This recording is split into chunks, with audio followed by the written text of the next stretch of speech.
오다가 막 총 맞아 죽는 사람도 있어요. 처녀들은 비싼 가격에 팔아버리고 또 좀 아주머니들 같은 경우는 되게 싼 가격에 팔아버리고 이런 식으로 어떤 분들은 막 발가락이 막 얼어서 절단되고.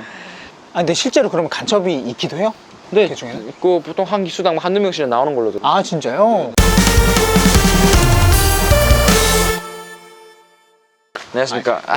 아 나 진짜 너무 보고 싶었어 진짜. 팔뚝만 처음에 봤을 때 토르인 줄 알았어 토르.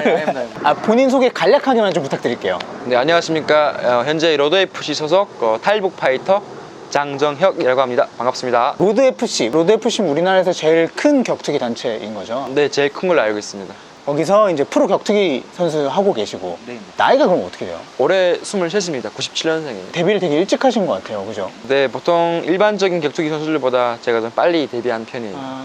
일단 근데 첫 번째로 궁금한 건 왜 네. 탈북을 하시게 된 거죠? 일단은 그 북한에서 탈북하신 분들이 좀 꽤 많잖아요, 지금은. 네. 3만 명이 넘으시는데. 아 3만 명이 넘어요? 네. 근데 저도 그렇고 대부분 탈북하신 분들이 배고파서. 아 진짜? 일단은 제가 13살에 그 탈북을 하게 됐거든요. 북한에서 저희 가족이 되게 많았어요. 할머니, 할아버지, 뭐 엄마랑 삼촌, 이모들 다 같이 지내셨는데 그 가족들이 되게 많잖아요. 네. 입을 덜어주는 게 그분들한테 도움을 주는 거여가지고 그냥 헤어지기 싫은 거 억지로 그냥 왔거든요. 탈북하실 때 구체적인 상황이 어땠어요? 제가 내일 탈북한다고 하면 오늘 저녁 11시까지 담임쌤 옥수수 그 농사 짓는 거 도와드리고 집에 왔는데 저녁 11시가 됐어요. 근데 어머니가 갑자기 내일 새벽에 탈북을 한다고 하시는 거예요. 너무 덤덤해가지고. 아 저녁 11시에 들은 거예요? 내일 그렇죠. 탈북하는데 탈북은 어머니랑 정혁 선수 두 분이서 하신 거고 그렇죠. 너무 덤덤해가지고 일단 알았다고 했는데 덤덤하게 그냥 다음날 아침에 왔어요. 새벽에 왔어요. 그리고 막 나머지 그 북에 계신 나머지 가족들은 막 울고 불고 막 난리 났죠. 눈물바다가 되고 저랑 그 엄마는 가족이랑 이별하고 또 그 도망간 근처까지 네, 가가지고 또 브로커랑 약속을 잡는 일단 그런 식으로 해서 그 북한에 있는 가족들이랑은 일단 헤어졌습니다. 그러면 두만강까지 가요. 네. 거기서 이제 건널 때는 구체적으로 어떻게 되는지 좀 궁금한데. 일단은 저희가 브로커가 있거든요. 브로커가 없이 오시는 분들도 계신데 브로커 없이 오는 사람도 있어요? 그냥 뭐 죽으면 죽고 살면 살고 그냥 그런 생각으로 오다가 막 총 맞아 죽는 사람도 있어요. 저희 같은 경우는 브로커가 있는데 또 브로커가 있다고 해서 다 안전한 거 아니에요. 그냥 그나마 조금이나마 도움을 받을 수 있는 거지. 두만강이 있으면 두만강 근처에서 북한에 그 겨울에 김치를 만들거든요. 북한에는 전기가 잘 안 들어와가지고 땅을 파가지고 땅굴에 김치를 보관해요. 그 땅굴에서 저희가 몇 주 동안 기다렸거든요. 브로커의 그 지시를 기다리는 거죠. 땅굴에서 얼마나 있었어요? 제 기억으로 한 2주 정도 있은 것 같아요. 그 땅굴에서요? 네, 진짜 막 밖에도 못 나오고? 너무 춥고 겨울이었잖아요. 그냥 이불 하나로 입고 그 브로커가 주는 조금씩 주는 음식 가지고 그냥 되게 많은 시간을 기다렸던 것 같아요. 아 진짜 그러면은 밖에도 못 나와요? 그게 못 나오죠. 왜냐면 그 브로커가 그 안내해준 집에 일단 일반 집이었거든요. 그 다른 손님들도 찾아올 수 있잖아요. 혹시 저희를 보면 또 신고할 수 있으니까 그냥 그 땅굴에서 그 김치랑 같이 그냥 있는 거죠. 아 그러니까 이게 두만강 건너기 전에 두만강 근처에서 대기를 해야 되는데 네네. 브로커가 소개해준 집에 이제 지내긴 하는데 네네. 그 집 안에 지내는 게 아니라 그렇죠. 그 집에 김치 묻어놓은 땅굴에서 지낸다는 그렇죠. 말씀이시죠? 사람들 눈에 띄면 안 되니까. 아 진짜 근데 이 건너기 전부터 진짜 힘들다. 일단은 그냥 제가 살던 집을 나오는 순간부터 지금 생각해 보면요, 그냥 고생의 연속이었던 것 같아요. 지금 10년이 지났는데 그냥 쭉 다 고생이었던 것 같습니다. 그 건널 때는 어떻게 돼요? 일단 건널 때는 저희가 또 새벽 한 3, 4시쯤에 건너거든요. 그때 건너는 이유는 두만강을 지키고 있는 군인들이 가장 그 피곤할 시기예요. 그래서 그때를 건너는데 그 브로커랑 같이 건너는데 북한 날씨는 그 저희 집이 러시아에서 가까운 쪽이어서 한경북도 온송이라고 그 한반도에서 가장 위쪽에 있거든요. 일단 두만강 물에 빠졌잖아요. 일단 발을 담궜는데 너무 추운 거예요. 이게 이제 얼어 죽을 것 같다 해가. 근데 그 정도로 추우면은 강 얼잖아요 강이. 보통 일반 강들은 다 얼었는데 안 온 이유가 그 두만강이 북한이랑 그 중국이랑 연결돼 있잖아요. 근데 강이 거기 아무리 추워도 얼지 않는 거예요. 그래서 제가 물어본 적이 있어요, 북한의 어르신들한테. 안 오는 이유가 중국에서 공장의 영향을 받아가지고 강물이 되게 흙탕물이에요. 되게 더러워요. 이게 중국 공장에서 나는 폐수 같은 것들 네네. 때문에 강은 되게 추운데 얼진 않는구나. 네, 얼지는 않습니다. 아니 근데 그 정도로 추우면 막 동상도 걸리고 그럴 것 같은데. 그래서 저희가 탈북하시는 분들이 기수가 있거든요. 어떤 분들은 막 발가락이 막 얼어서 절단되고. 진짜 건너긴 건너는데 발가락 전 따라 그런 진짜 고생 엄청 진짜 많이 하시는 분들이 너무 많습니다. 건널 때는 그러면은 그냥 이렇게 건너기만 하면 돼요? 그 시간 맞춰서 어떻게 해요? 일단 그 군인들이 지키고 있잖아요. 그냥 걸리면 총에 맞아 죽을 수 있는 거고, 아니면 뭐 발 한 번 잘못 디디면 그냥 그 두만강 물이 되게 깊거든요. 네. 그 물 힘을 이기지 못해가지고 그냥 쓸려 내려갈 수도 있는 거고 되게 위험한 상황들이 많아요. 아니 근데 브로커로 이미 다 사전에 약속된 거 아니에요? 근데 왜 총 맞아 죽고 뭐 그런 일? 일단은 제가 쉽게 설명해 드리자면요. 군인한테 돈을 좀 주고 좀 넘게 해달라 하면, 예를 들면 북한 그 두만강을 지키는 군인이 10명이 있다고 하면 자기가 맡은 그런 구간이 있어요. 근데 한 명을 섭외한다고 해서 뭐 전체를 섭외할 수 없는 거잖아요.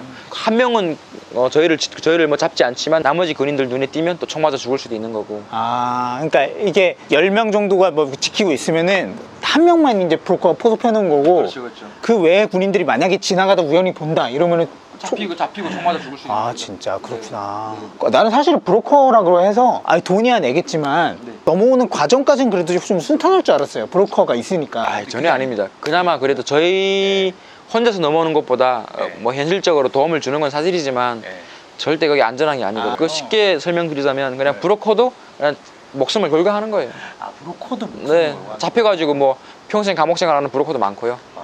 아, 건넜어요. 네. 그 다음부터는 보통 어떻게 돼요? 저희가 일단 두만강을 건너면 바로 중국이잖아요. 네, 중국에 가면 또 중국 브로커가 나와요. 나와가지고 저희를 그냥 인신매매 같은 거 하는 거죠. 보통 여자분들 같은 경우는, 처녀들은 뭐 중국 돈으로 되게 비싼 가격에 팔아버리고, 또 좀 아주머니들 같은 경우는 되게 싼 가격에 팔아버리고, 이런 식으로 그냥 중국에 그 장가 못 간 사람들 있잖아요. 그런 사람들한테 팔기도 하고, 또 뭐 네, 공장 같은 데 팔려가는 것도 있고, 그냥 물건처럼 팔아버리는 것 같습니다. 아 일단 건너가면 뭐 아무것도 없어. 가지고 저희는 아무것도 없죠. 그냥 몸밖에 없죠. 그럼 정혁 선수랑 어머니도 어디 뭐 중국으로 그런 식으로 좀 팔려갔다고 표현해야 되나, 뭐라고 해야 되죠? 팔려가는데 이 얘기하면 또 제가 지금도 되게 너무 상처가 돼가지고, 일단 저랑 엄마가 같이 왔잖아요. 그쵸. 그 대부분 그 북한에서 오시는 분들이 여자분들이 혼자 넘어와요. 그러면 혼자 오신 분들은 그나마 조금이라도 좋은 환경에 팔려갈 수가 있는데, 어머니한테는 제가 있잖아요. 제가 아들이 있으니까 어머님도 안 좋은 곳에 팔려갔거든요. 왜냐면 제가 있기 때문에. 안 좋은 곳이라고 뭐 어떤? 완전 되게 쓰레기 같은 곳에 팔려갔어요.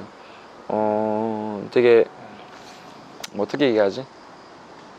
되게 중국 어떤 사람한테 어머니가 그냥 팔려가시는데, 그 사람이 어머니의 뭐 남편이 되는 거죠. 아 그렇게 되는 거예요? 네, 근데 되게 장애를 가지고 있고 되게 병신 같은 사람한테 팔려갔거든요. 중국 한족이었어요. 중국 사람이었는데 되게 병신 같은 사람한테 팔려가가지고, 어머니는 그 사람이 마음에 안 들고 같이 살기 당연히 싫지만 저 때문에, 왜냐면 어머니가 그걸 거절하면 저랑 또 어머니는 또 그 브로커가 따로따로 팔아버린다 이렇게 협박해가지고 어쩔 수 없이 그냥 그 사람한테 팔려갈 수밖에 없었어요. 거기 생활은 어땠어요? 중국에서의 생활은? 지금도 참 얘기하려고 하면 너무 화가 나는 것 같아요. 맞고 폭행당하고, 또 북한에서 왔다는 이유로 되게 인간 취급 못 받고, 진짜 그런, 중국에서 제가 엄마랑 같이 3년 정도 지냈거든요. 근데 3년 동안 진짜 매일매일 지옥이었어요. 그리고 밤에 개가 짖어도 북한 사람 신분 때문에 또 공안이 와서 잡아갈 수 있으니까 또 뒷문으로 막 도망가고, 이런 식으로 하루도 그냥 마음 편하게 잠도 잘 수 없었고, 그런 시간을 쭉 보내왔던 것 같습니다. 아 그러면은 이게 언제든지 다시 북송될 수 있어요? 그렇죠. 그냥 신고만 하면 그냥 언제든지 잡혀가는 거는 그냥 한순간이에요. 그러면 사실 중국인들이 진짜 많이 괴롭히겠어요. 그 동네 사람들한테 맞고, 그 팔려간 사람의 가족들한테도 억울하게 많이 맞고, 근데 지들이 기분 나쁘면 그냥 때리는 거죠. 뭐라 항변도 못 하겠네요. 뭐 그 사람들 신고하면 바로 또 억울한 게 그러니까. 제가 못 이겨서 맞으면 또 억울하지도 않을 텐데, 진짜 한 주먹거리도 안 되는 애들한테 그냥 맞고만 있고, 보통 14살짜리 애가 노가다 현장에서 일할 수가 없잖아요. 나이를 속이고 이런 아파트 이런 짓는 데서 막 일도 하다가, 이런 쇠파이브가 있잖아요. 3m 넘게 됐던 것 같아요. 되게 컸어요. 거기 한 4층에서 제 발등에 떨어진 거예요. 근데 발등이 아예 아작나 버린 거예요. 또 북한 사람인 신분 때문에 돈도 아무것도 못 받고 그냥 혼자서 그냥 기부스하고 병원도 못 가고. 아니 근데 노가다를 냈어요? 14살 때? 근데 왜냐면 또 어머니랑 저랑 팔려가는데 항상 눈치 보고 살아야 되니까, 그 사람은 제가 좋아서 저희 엄마를 산 게 아니잖아요. 일단은 엄마를 샀지만 또 제가 따라왔으니까 제가 이쁠 이유가 없잖아요. 그렇잖아요. 그러니까 그냥 눈치 보여가지고 막 일도 하고, 진짜 너무 힘들었던 것 같습니다. 그리고 도저히 아무리 여기서 몇 년 더 산다고 해도 뭐 미래도 없고 꿈도 없고 해가지고 그냥 대한민국에 오게 된 것 같습니다. 아니 어떻게 왔어요 그럼 중국에서 넘어오는 과정은 어때요? 여기 넘어오는 과정도 되게 복잡해요. 같은 한반도 땅이잖아요. 차 타고 가면 그냥 금방 오는 거리거든요. 북한에서 대한민국까지 오려면 얼마나 걸리냐면요. 보통 약 1년 정도 걸린다 보시면 됩니다. 북한에서 바로 중국 나와가지고 중국에서 또 바로 라오스로 넘어가요. 라오스에서 바로 또 태국을 넘어가고요. 태국 넘어가는 과정에도 메콩강이라고 있어요, 태국에. 그 쪽배를 타는데 너무 좁은 거예요, 진짜. 이제 성인 남자가 앉으면 이제 손바닥 하나 끼울 수 있는 그런 공간도 안 돼요. 좀만 중심 잘못 잡아도 그냥 배가 뒤집어지는 상황이거든요. 근데 거기가 실제로 악어도 있고 또 물도 되게 깊고 제가 좀만 이렇게 해도 그냥 뒤집어져요. 아, 이렇게만 해도 뒤집어져요? 네, 배가. 그거 잘못하면 진짜 악어밥 되겠네. 그렇죠. 뭐 악어밥이 안 되더라도 그냥 물에 빠져 죽는 거죠. 일단은 저희가 불법으로 태국에 왔기 때문에 저희가 감옥 생활을 해야 돼요. 그냥 실제로 발에 이거 족쇄도 묶고 교도소죠. 그런데 그냥 쳐넣어버리는데 한 달 기다려요. 그러면 이제 배가 와요? 배로 가요?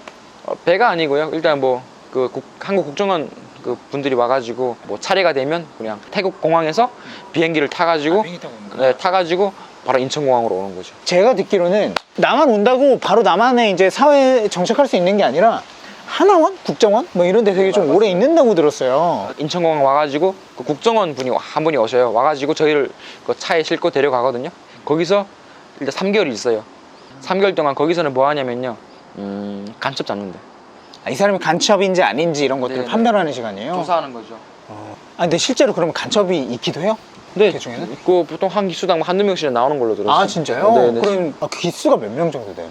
보통 많으면 한 300명 정도 되고 적으면 한 150명 정도. 아, 진짜? 그럼 정우 선수랑 같은 기수에도 간첩이 있었어요? 근데 한두 명 나온 걸로 제가 들었어요. 아, 진짜? 근데 그 저도 깜짝 있구나. 놀래가지고 아, 실제로 간첩이 있구나. 그 국정원에서 그러면 3개월 지내고 나와서 가는 데는 또 어디예요? 그거 또 있죠? 네. 또 한원이라는 데 넘어와요. 저희가 바로 적응할 수가 없잖아요. 바로 나오면 또 기본적인 걸 다 가르쳐 주시고요. 또 운전면허도 따게 해주시고 그냥 교육을 받는다고 생각하시면 됩니다. 그럼 한원은 얼마나? 3개월이요. 3개월? 그러면 국정원 3개월, 한원 3개월? 그것만 반년이에요. 아, 그러면 진짜 탈북한 다음에 한국 사회 딱 나오기까지 1년 넘게 걸리네요. 네. 나오면 그때부터는 어떻게? 네. 어떻게 한원에 있을 때는 되게 나오고 싶거든요. 네.